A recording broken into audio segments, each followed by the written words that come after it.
Proses pembentukan sperma disebut dengan spermatogenesis.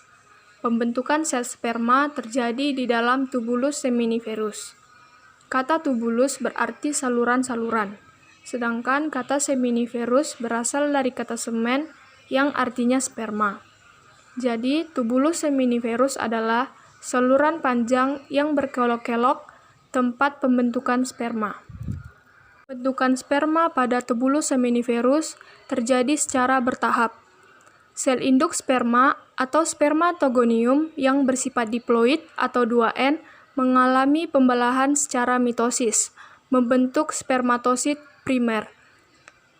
Selanjutnya, spermatosit primer mengalami pembelahan meiosis tahap 1, membentuk 2 spermatosit sekunder yang bersifat haploid. Spermatosit sekunder kemudian mengalami pembelahan meiosis tahap 2, membentuk spermatid yang bersifat haploid.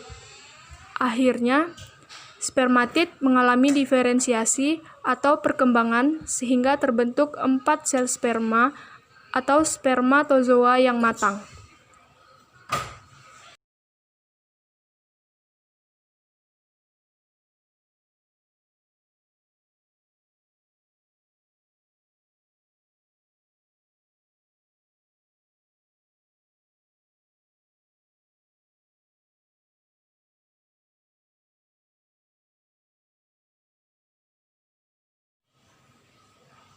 Oogenesis merupakan proses pembentukan sel kelamin perempuan, yaitu sel telur atau ovum yang terjadi di dalam organ yang disebut ovarium.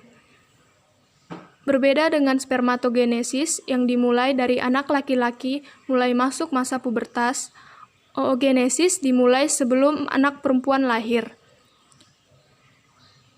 Pada saat baru lahir, anak perempuan sudah memiliki bakal sel ovum atau sel primordial sebanyak 200.000 hingga 2 juta. Namun hanya sekitar 40.000 yang tersisa saat anak perempuan masuk masa pubertas. Dan hanya 400 yang akan berkembang sempurna.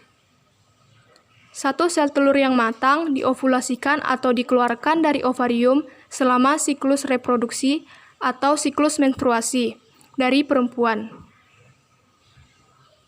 Di dalam ovarium, terdapat folikel yang berukuran kecil dengan calon bakal sel telur di dalamnya, atau folikel primordial.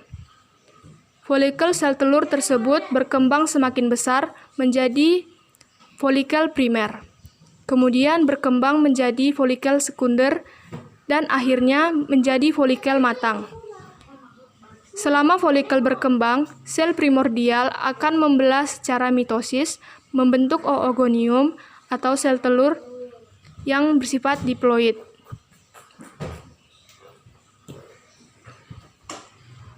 Oogonium kemudian akan mengalami pembelahan mitosis, membentuk oosit primer yang bersifat diploid.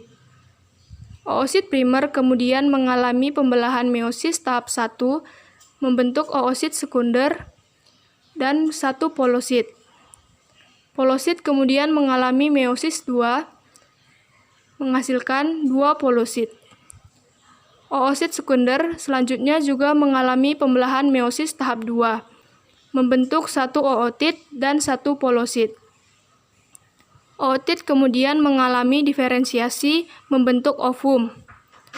Pada akhirnya, proses oogenesis dari satu sel induk telur atau oogonium akan dihasilkan satu sel telur atau ovum yang bersifat haploid dan 3 polosit atau badan polar yang bersifat haploid.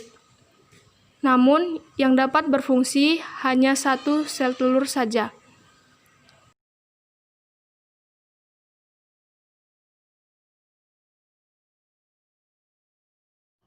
Mikrosporogenesis. Mikrosporogenesis merupakan proses pembentukan gamet jantan yang berlangsung di dalam serbuk sari, tepatnya mikrosporangium. Proses mikrosporogenesis.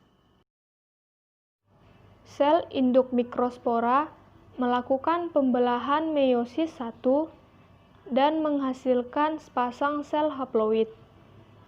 sepasang sel haploid membelah meiosis 2 menghasilkan 4 mikrospora haploid yang berkelompok menjadi satu atau tetrad.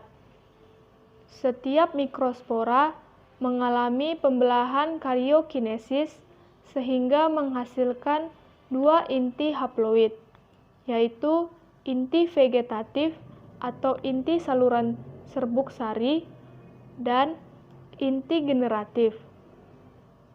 Inti generatif membelah secara mitosis sehingga membentuk 2 inti sperma yang dikenal dengan inti generatif 1 dan inti generatif 2.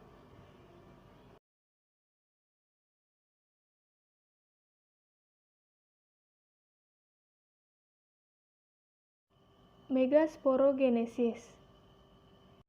Megasporogenesis merupakan proses pembentukan gamet betina yang berlangsung dalam bakal buah. Proses megasporogenesis.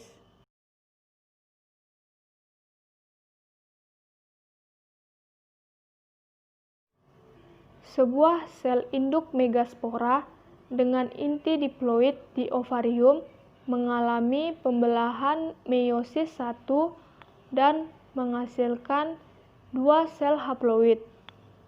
Kedua sel haploid tersebut mengalami pembelahan meiosis 2 sehingga menghasilkan 4 megaspora haploid. 3 anakan di antaranya mengalami degenerasi atau mati. Megaspora yang hidup mengalami 3 kali mitosis diikuti kariokinesis tanpa sitokinesis dan dihasilkan sel besar. Kandung atau kandung lembaga muda dan 8 inti haploid. 8 inti anakan tersebut adalah 2 kandung lembaga sekunder, 3 antipoda, 2 sel sinergit, dan 1 ovum.